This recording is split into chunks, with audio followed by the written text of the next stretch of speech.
Bem, pessoal, hoje temos um convidado aqui especial, que é o próprio dono do podcast que estamos estreando, né, Davi? Que vai ser um podcast voltado para empreendedorismo e saúde. Temos aqui o Dr. Davi O dono Pontes. não sou eu, o dono somos nós, o dono é a sociedade, né? Tudo, A gente né? quer trazer nossa experiência e trazer também outros colegas que têm uma experiência semelhante na área da saúde, para agregar, para poder estimular novos profissionais a desenvolver também o talento em gestão, fazer com que eles cresçam, fazer com que eles entendam quais foram os nossos problemas, nossos percalços, né, para que vocês possam, né, evitar certos caminhos mais tortuosos, né, e a gente conseguir chegar ao mesmo objetivo comum, que é trazer um serviço de excelência para a nossa região, né? Exatamente. Então, pessoal, a partir de agora, né, a gente tem esse projeto iniciado aqui no Lift Complexo, né, Davi? Isso. Que vai ser um projeto que tende a trazer muita informação para empreendedores e na área de saúde, entrevistando médicos, cirurgiões, né? Isso. Trazendo informação que seja relevante para a população como um todo, né? Esclarecendo algumas informações. E nesse podcast aqui, pessoal, a gente vai falar sobre a trajetória do Dr. Davi Pontes como cirurgião plástico, né? Especialista em diversas áreas, em principal transplante capilar, cirurgias plásticas em geral, para contar um pouco o projeto da vida dele, né? Que foi o projeto Lift Complexo, né, Davi? Exatamente. E também falar sobre a nossa missão aqui, os nossos valores, nosso propósito, em relação à estrutura hospitalar que nós estamos construindo, estamos finalizando as obras para trazer toda essa região, todos esses pacientes que moram no entorno, né, e que possam usufruir desse serviço de excelência. Davi, conta pra gente um pouco como foi a tua trajetória como cirurgião plástico, desde o momento que tu se formou, qual foi o momento que tu decidiu, se agora eu vou ser médico, eu vou estudar medicina e vou seguir carreira nessa área. Conta pra gente como é que foi um pouco. Eu sou o único da família que é médico, né? Do outro lado eu tenho um tio, casado com uma tia, né? Ele era o único da família, ele era muito exigido, inclusive, por conta da família ter toda essa dificuldade de acesso, de orientação, de indicação de outros profissionais de áreas adversas, né, da medicina, e eu achava muito bonita a profissão dele, acho muito bonito, tanto é que hoje eu faço parte também da mesma profissão, segui a carreira também de médico, e na hora da escolha da especialidade, né, hoje estou grata à satisfação de ano que vem a gente está comemorando 20 anos de formado. E essa escolha é uma escolha difícil, né? Porque você tem que estudar praticamente o dobro, né, para se tornar um cirurgião. Né? Exato, e são 12 anos ao total, né? Mais de uma década. E você começa a entrar no mercado de trabalho de fato, começa a ver algum fruto, né, do seu trabalho, do seu suor. No meu caso, né, depois dos 30 anos. Então, assim, eu já tinha constituído, de certa forma, já estava constituindo família, né? Isso tudo tem todas as responsabilidades no entorno, né? E, obviamente, as dificuldades que a gente tem é importante ter, por conta que você vai tropeçando e vai se erguendo, vai tropeçando e vai se erguendo, vai subindo degraus cada vez mais altos, e isso que gera a nossa maturidade financeira, maturidade econômica, maturidade organizacional de gestão, que a gente sente as necessidades e ao mesmo tempo que vai estudando e fazendo com que a gente preencha essas lacunas que a gente sente, que nós sentimos falta, né? Sim. Então, na época da residência, foi muito sofrido, porque a bolsa era R$800, né? Sim, e eram 90 horas, né? Então, tinha que ter dois Davis para poder juntar algum recurso financeiro para poder fazer planos futuros, né? E realmente a dificuldade é muito grande, né? Para você fazer uma organização de tempo, né? Porque o seu ativo maior, no caso, aí foi o tempo, meu ativo maior. E também, obviamente, à medida que você vai subindo na profissão, vai valorizando a sua hora, né? Então, a sua hora trabalhada. Então, você vai podendo... Você vai lotando a sua agenda, você vai, né, melhorando cada vez mais ali a condição, né? Isso, você vai podendo cobrar mais, vai entregando melhores resultados, faz jus à melhoria da cobrança também, né, em relação a cirurgia plástica. Para mim foi muito interessante, porque de início eu tinha que escolher entre cirurgia ou clínica, né? Sim. Então a clínica, para mim, assim, do meu ponto de vista na época, tá, pessoal, era uma área que eu era um médico incompleto. Então, assim, se eu era cirurgião, eu podia ser clínico. Se eu era clínico, eu não podia ser cirurgião. Então, não tinha essa reciprocidade. Então, eu optei por fazer cirurgia, que realmente eu me senti um médico mais completo, e dentro da cirurgia tive a oportunidade de acompanhar e ver outras especialidades cirúrgicas, como cirurgia vascular, cirurgia do aparelho digestivo, né, cirurgia urológica, e vi que na cirurgia plástica eu acabava tratando diversos órgãos, diversos sistemas, como a parte nasal, a parte abdominal, né, que tinha acesso, né, não tratando patologias propriamente ditas, né, mas tratando deformidades, tratando alterações morfológicas que com o tempo os pacientes podiam procurar, e você tinha uma certa liberdade também na cirurgia plástica de não depender dos planos de saúde. Isso lhe dá um certo conforto para você ser um pouco mais independente financeiramente. Uhum. Inclusive foi o que me fez também de sair de todos os outros planos. Tive ajuda em diversos planos, como Unimed, a Previda, não sei se posso citar o nome dos planos aqui, mas sem conflito de interesse, né? Mas cada um teve o seu momento, né? Mas o momento que passaram fez toda a diferença de transição, de carreira, né? exatamente. Mas o que me fez mesmo mudar, mesmo foi um ponto chave na mudança, foi realmente conseguir eliminar todos esses planos de saúde e fazer com que a gente tivesse uma visibilidade melhor do mercado em si, né? Então, assim, não tem plano de saúde, como é que eu vou captar esse paciente? E foi o teu posicionamento na internet, né? Exatamente, né? Exatamente. Então, o Instagram, né? Essas redes sociais principais, né? Elas surgiram há 7, 8 anos atrás, 9 anos atrás, então são embriões ainda, né? E a gente tinha que ter uma maturidade de vida, uma maturidade social para poder absorver esse tipo essa revolução tecnológica, na verdade, né, que nos afeta tanto diariamente. Então é difícil ter uma pessoa que passe menos de 2 horas em redes sociais, né? É uma exceção, já não é mais a regra, né? E isso fez com que a gente tivesse quase que como uma situação sine qua non de ir atrás de se aperfeiçoar, de entender como é que funciona, né? Tanto nas buscas de Google, as buscas gerais do Google, quanto na questão do Instagram, fica uma ferramenta indispensável para se usar na captação de pacientes, né? A gente observa cada vez mais que os médicos que têm sucesso na carreira são os médicos que conseguem, de certa forma, né, ter uma mistura de medicina com empreendedorismo, né? Ou seja, é um médico que sabe empreender. Né? Não é aquele médico que fica muito ali acuado dentro do consultório, ele se mexe e se posiciona. Tu observa mais ou menos isso daí também? Na verdade, eu acho que está mais relacionado a essa questão da comunicação, né? Sim, como você se comunica com o público, né? Porque obviamente se você se comunica numa rede social, você comunica para milhares, centenas, milhares, milhões, né? Se você se comunica no consultório, você também, um médico que se comunica bem no consultório, acaba envolvendo, sendo mais envolvente, transparecendo mais segurança, né? Então você tem tanto o trabalho de formiguinha ali do consultório, da indicação, né, paciente por paciente, de boca a boca, famoso boca a boca, mas esse paciente que se comunica bem no consultório, fatalmente, assim, ótimo que ele acaba se comunicando também, e principalmente bem nas redes sociais. Né? Hoje em dia, quem não se comunica, não faz vídeo, né? Não aparece, né? Isso, assim, foi uma certa resistência que eu passei por toda essa transição, né? Internet da década de 90, estava me formando em 2000, 2005, né? E aí já veio a questão dessa revolução que foram as redes sociais. Tiveram as primeiras redes sociais que não emplacaram, souberam monetizar, né? E as redes que conseguiram monetizar bem esse público, criando esse novo nicho de marketing, né? Na verdade, fazendo uma revolução no segmento do marketing geral, que se perpetuaram, se sedimentaram e hoje conseguem dominar essa esfera quase que por completo, né? Tanto é que a gente escuta pouco falar sobre essas mídias mais... E o projeto Lift, em que momento da tua carreira, Davi, tu percebe que, pronto, a partir de agora eu tenho esse potencial de ir para um projeto desse tamanho, né? Que é ter um hospital, né?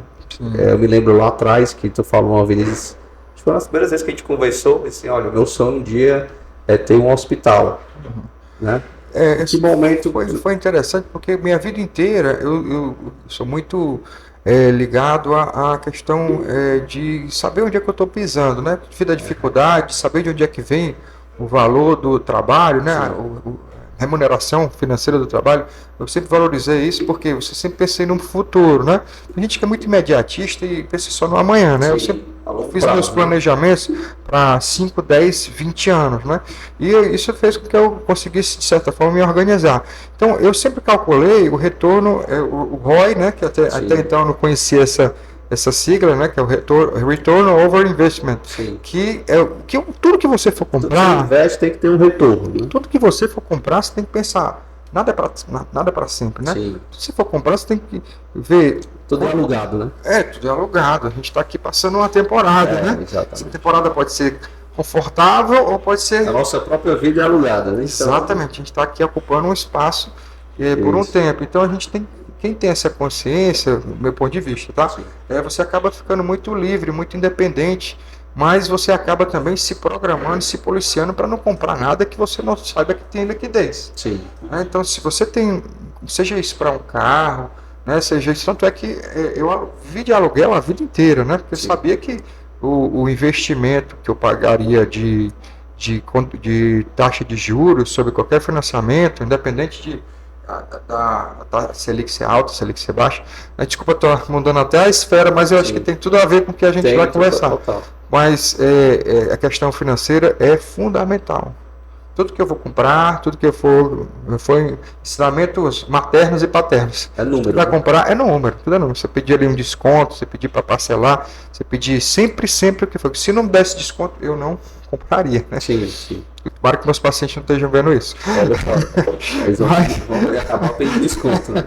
Mas é interessante porque isso a longo prazo, você 5% ao longo de uma vida, isso faz com que você tenha a sua aposentadoria, né? Tanto é que a gente vê aí, muitos desses influenciadores digitais de grande renome aí, eles já têm ali um auxílio, né, de um estudo financeiro que as pessoas dão para eles. Isso, porque ganha dinheiro muito rápido. Muito mais tu alugar essa casa aqui, que tu vai pagar 30 mil, 15 mil reais por mês, do que tu comprar uma casa de 5, 10 milhões. Esse é mesmo. Então, é mais ou menos isso. Tem muito relacionado ao ego também, né? Também eles mudam constantemente, aquela coisa toda. Eu sempre morei de aluguel, passei quase minha vida inteira. Há pouco tempo a gente fez a aquisição, a gente tinha feito a aquisição de outro imóvel e aí acabamos nos mudando novamente, eu e minha família, né? Mas em relação ao imóvel comercial, no caso a clínica, né? Também vivi, e conhece muito bem os nossos endereços, né? Me mudei algumas vezes, da questão do consultório, né? E a gente cresceu no último consultório. Foi evoluindo aos poucos. Foi uma área de quase 1.000 metros quadrados. Não tinha para onde crescer, construir, e era um investimento muito alto que a gente ia fazer em outro imóvel, um imóvel de outro dono. O aluguel era muito bom, o aluguel a gente começou com R$3.500. Mas estava investindo no imóvel de outra pessoa, né? Exatamente. Sim. Não tinha como fazer planos a longo prazo se eu não tinha estava engessado, né? Sim. Então, assim, eu passei 10 anos, Afonso, olha que interessante, 10 anos procurando imóvel, de forma muito idealista mesmo. Sim. Se não der, não deu, mas as oportunidades sempre aparecem. Tem um objetivo, porém, né? Analisando com calma, sem tempestividade, né? Sim. Tentando de forma, pisando, sabendo onde é que eu estava pisando, analisando o ROI, né? Será que vale a pena, né? Quanto é que eu estou pagando no metro quadrado, né? Sim. É uma região que tem uma boa visibilidade, né? Sim. Isso tudo ao longo de uma década, né? Então eu não estava com pressa, né? Eu estava confortável no ambiente que eu estava, pagava muito baixo o aluguel, tanto é que quando a gente entregou o imóvel, eu estava pagando R$7.500. Uma área de quase 1.000 metros quadrados. Sim. Localização muito boa também, mas como eu disse, estava limitado pelo espaço físico, né? Entregamos o local e tivemos a grata satisfação de adquirir um imóvel de 3.500 metros quadrados, quer dizer, quase 4 vezes o que a gente estava ocupando, né? E numa localização melhor, com mais visibilidade, né? E com um metro quadrado também muito acessível, né? Então, isso nos estimulou a pensar, não foi nem hospital, né? A ideia romântica de um hospital, acredito, esclarecendo aqui para os nossos ouvintes, né? A ideia romântica, o romantismo de ter um hospital, eu acho que pertence a quase todos os médicos, né? Sim. Porque é como se fosse o templo, né? O castelo. É o máximo que você pode chegar. Na carreira, Então, assim, obviamente tem gente que tem plano de saúde, tem gente que tem redes de hospitais, né? Mas assim, para o médico, o CPF, né? Você ter um CNPJ de um hospital é muito interessante. Então, a ideia inicial era fazer um co-work médico, né? chame-se do que for, mas era um aluguel de salas com diversas especialidades em que colegas de outras áreas, né, viessem agregar a nosso segmento, seja ele da nutrologia, que fosse da ginecologia, que tem tem esses prédios aí que são a Medical Group, né? Exato, específico da área médica, né? Só que os aluguéis, o que foi que nos mudou essa nossa ideia, né? Os aluguéis tinham um custo, como a mesma concepção que eu tinha para eu não comprar, né? Da mesma forma, o retorno sobre o investimento do aluguel é muito baixo, né? Sim. É muito baixo e sem projeção de melhora, né? E hoje aqui no Lift, Davi, a gente tem quantas salas cirúrgicas especificamente? Nós temos 4 salas prontas, né? Estamos reformando, né? Nós tínhamos 8 salas, né? Sim. Em andares diferentes, tá, pessoal? Então, 4 salas tamanho padrão, da RDC, todas as normas, com equipamento piscodutivo, teto, foco de teto, né? Pressão negativa de ar-condicionado, automação de temperatura, né? Umidade e filtros, né? Os filtros são extremamente importantes e ter médico, né? Então todos esses aparatos, né? Que são exigências, a gente tem aqui no nosso centro cirúrgico principal. O nosso centro cirúrgico secundário, que é o do transplante capilar e de cirurgias menores, né? De menor porte, também está sendo reformado, porque a gente já tinha uma estrutura boa, mas queríamos melhorar ainda mais, para que a estrutura que nós tínhamos para as cirurgias gerais, né, a gente tivesse também toda a segurança, todo o conforto para as cirurgias menores, para tornar todas as salas padrões, né? Então, para isso, a gente está fazendo uma outra reforma, e nessa segunda reforma, aumentamos as salas, estamos entregando 7 salas em tamanho padrão das normas da Anvisa, né? Isso faz com que a gente possa receber qualquer tipo de cirurgia, né? Em áreas afins da cirurgia plástica, com todo conforto, com toda segurança, né? Com toda recuperação do paciente. O aparato necessário para assistência ali ao paciente. Né? Completa. Finalizando também nossa UTI, né? Que é extremamente importante, mesmo que seja uma UTI. Temos a UTI pós-operatório e a UTI mais de suporte, porque nós não temos interesse de inicialmente ter cirurgias de emergências, de urgência, né? Então, isso nos deixa muito confortável e muito mais confortável para chamar outros colegas para eles trazerem as suas cirurgias, os seus pacientes, né? Porque a gente sabe a responsabilidade que o médico tem de indicar uma estrutura física, né? Porque se ele está indicando, ele está chancelando, né? Quando ele chancela, né? Ele já analisou, já viu todas as possibilidades e ele é, de certa forma, corresponsável por toda aquela estrutura, né? E isso faz com que a gente tenha vamos dizer assim, uma responsabilidade dobrada. E fica muito feliz e satisfeito e envaidecido pelo colega trazer a sua cirurgia para cá, para a nossa estrutura, né? Como já está acontecendo até em diversas áreas, como a cirurgia de cabeça e pescoço, cirurgia ginecológica, né? Que a gente já teve a grata satisfação de receber colegas dessas especialidades. Sim, a gente sabe que hoje Davi Pontes ele está muito relacionado a transplante capilar, né? Isso. Se tornou uma referência a nível nacional e internacional. Isso. Já operou aí vários artistas, né? Como o Safadão, né? Sim. O Xande do Avião e por aí vai. Muitos nomes, né? Isso. Como foi que o Dr. Davi Pontes, né, se destacou tanto assim para o ponto de operar os famosos? Sim. O que é que você fez assim para trazer esse pessoal para a tua clínica? Bem, pessoal, é interessante essa pergunta porque realmente fez a diferença na minha vida profissional, que entenda, são pessoas de visibilidade super interessante, é de um segmento bem específico, né? Você citou alguns cantores, tiveram alguns atores também, tiveram pessoas da sociedade. Em geral, são pessoas que têm um peso muito grande na formação de opinião, né?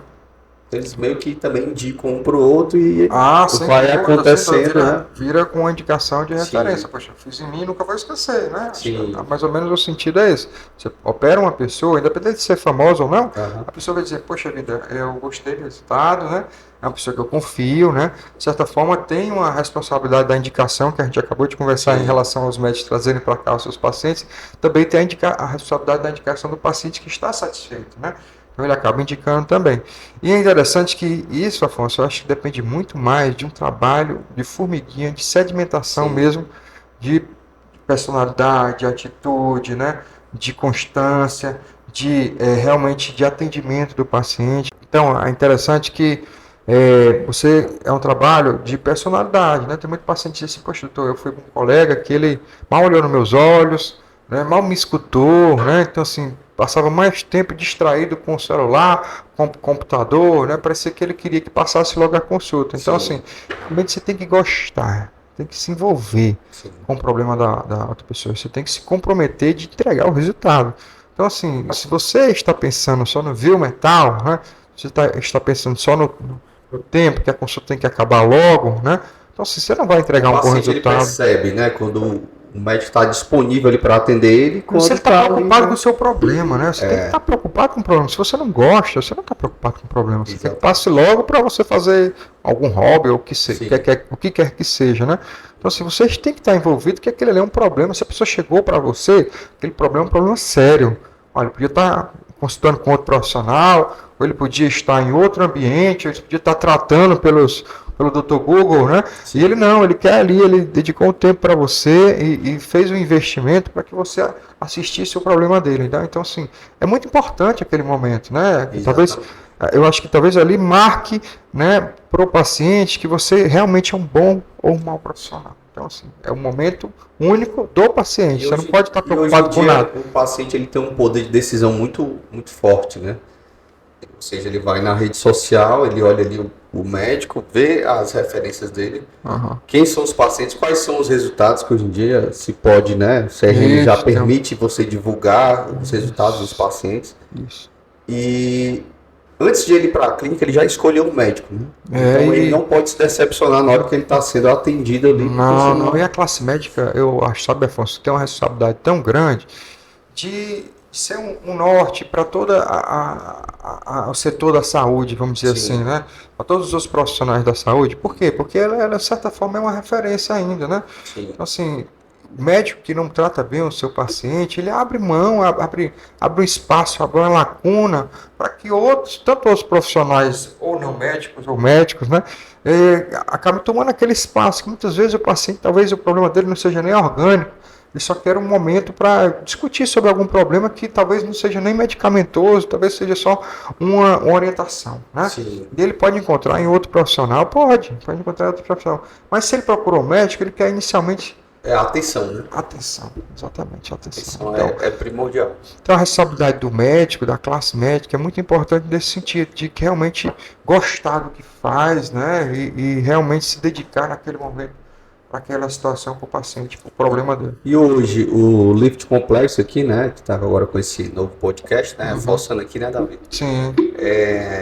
Ele está atendendo no momento que especialidades de cirurgia plástica, né, especificamente, para o pessoal entender mais, assim, é a área de estética, é a área voltada para a cirurgia plástica em si? É porque é difícil, eu acho que se eu fosse ginecologista, né, eu estaria aqui atendendo implante de hormonais, né?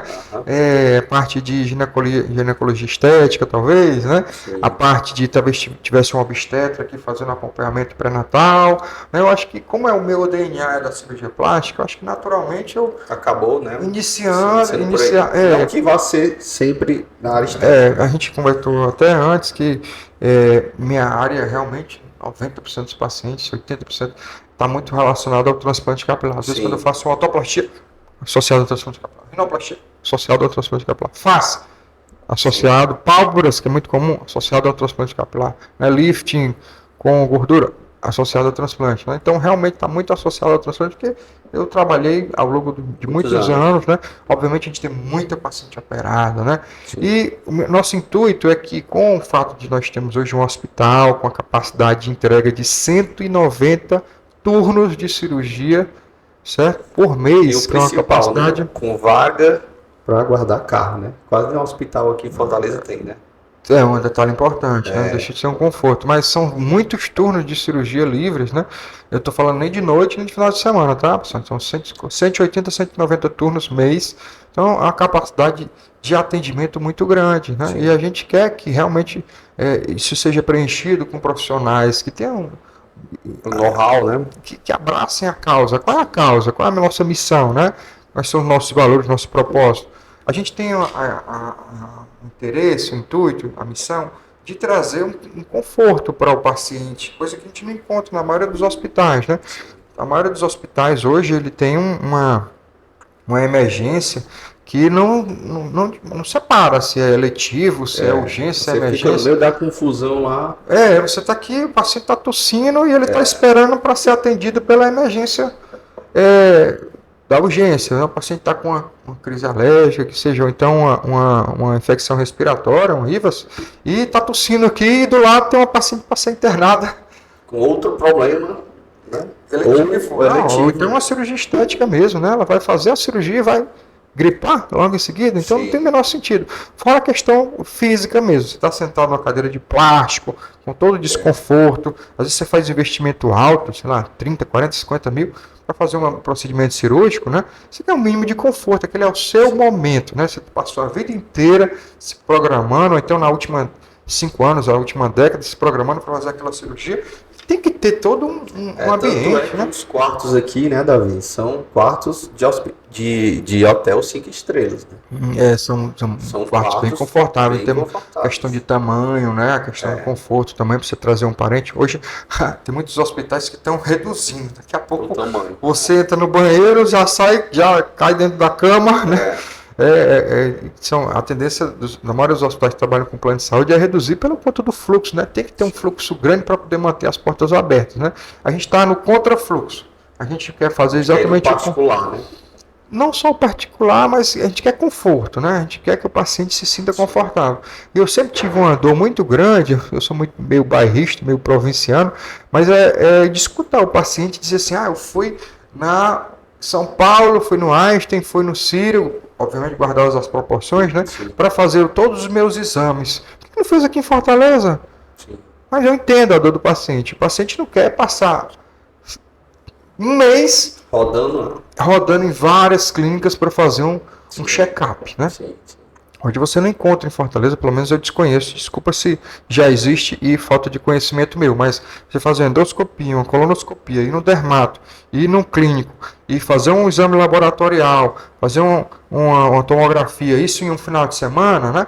Realmente só em alguns hospitais lá da região sul, né? Sul e sudeste. Mas por que a gente não traz para cá? Por que a gente não consegue implementar esse tipo de atendimento aqui? A gente tem que escutar dos pacientes, porque dói. Mas os médicos não se incomodam, mas para mim dói. Muitas vezes tem a questão do glamour, né? Do paciente dizer, não, eu fui lá porque foi no melhor hospital, os exames são confiáveis. Mas por que a gente não traz um médico de excelência para cá e esse médico consegue entregar um resultado logo, né? E com toda a perícia, toda a prudência possível, né? Com um exame de excelência, né? E sendo entregue para atender aquela necessidade, que hoje ninguém tem tempo. Como eu falei anteriormente, o maior ativo do ser humano hoje, acredito eu, que seja o tempo. Hoje ninguém tem tempo para estar gastando, se ausentando, entregando atestado, ou faltando à empresa, ou faltando o seu trabalho, suas atribuições, para poder ficar horas a fio esperando um atendimento. Então, assim, um dos nossos objetivos aqui, além da questão do conforto, é conseguir separar e dar ao paciente a oportunidade de realizar o seu procedimento com merecimento, conforto e segurança, né? Proporcionar aquele paciente que está fazendo seu pré-operatório ou não, ou fazendo mesmo um check-up, todo esse conforto e poder realizar tudo num dia só. Sim. Entendeu? E já sair, né, descansado com conforto. Com os exames na mão, né? Show de bola. E Davi, qual é a tua pretensão assim, para o Liquid Complexo, né? Obviamente fazer essas implantações, né, desses outros serviços aqui dentro, mas você como empreendedor, médico e empreendedor, que eu sei que qual é a sua visão para os próximos 10 anos? O que você visualiza para os próximos 10 anos para esse projeto que já é majestoso, né? Uhum. Mas que eu sei que você não vai ficar quieto, né? O que te aguça para continuar? Afonso, eu assim, hoje eu realmente eu acho que a gratidão é um dos maiores sentimentos que o ser humano pode desenvolver dentro disso. Então, eu sou muito grato pela sociedade, né, ter me proporcionado, falando da sociedade de cirurgia plástica, não estou falando da sociedade como um todo, né, porque as pessoas que eu já atendi, né, eu sou muito grato por tudo que eu consegui obter na minha vida, né, em todos os outros projetos que você conhece, que não cabe aqui trazer, que não só na área da saúde, né. Eu sou muito grato pelo que eu já conquistei, né? Então, assim, meus próximos 10 anos eu quero realmente estar imerso aqui, né? Não passou pela cabeça ter uma unidade do LIFT em São Paulo, por exemplo, ou então na capital do país, em Brasília. Agora é hora de dar uma descansada um pouco, né? Porque eu já sou grato, muito grato. Quando a gente conseguir finalizar o LIFT, vai demorar uns pelo menos uns 3 anos, acredito eu, para deixar ele completo, com as 40 consultórios, né, setorizados, centro de hemodinâmica, centro de imagem, laboratório, isso tudo leva tempo, né? A gente já está instalando agora a nossa usina de oxigênio para ficar independente em termos de oxigênio, né, das grandes operadoras que fornecem os gases, né, medicinais. Então tudo isso é uma construção, né? Então eu sou muito grato à sociedade, muito grato a você que já operou comigo, né, de ter me dado a oportunidade de só ser instrumento de organizar tudo isso aqui para devolver à sociedade algo. Eu penso muito dessa forma, né? Eu sou um instrumento para devolver algo para a sociedade porque ela investiu em mim. Investiu em mim como profissional, passei a minha vida inteira trabalhando nas especializações. Eu fiz as 2 residências, né, em hospitais públicos, né? Podia ter sido outra pessoa, né? Então a gente tem que ser grato pela oportunidade, né?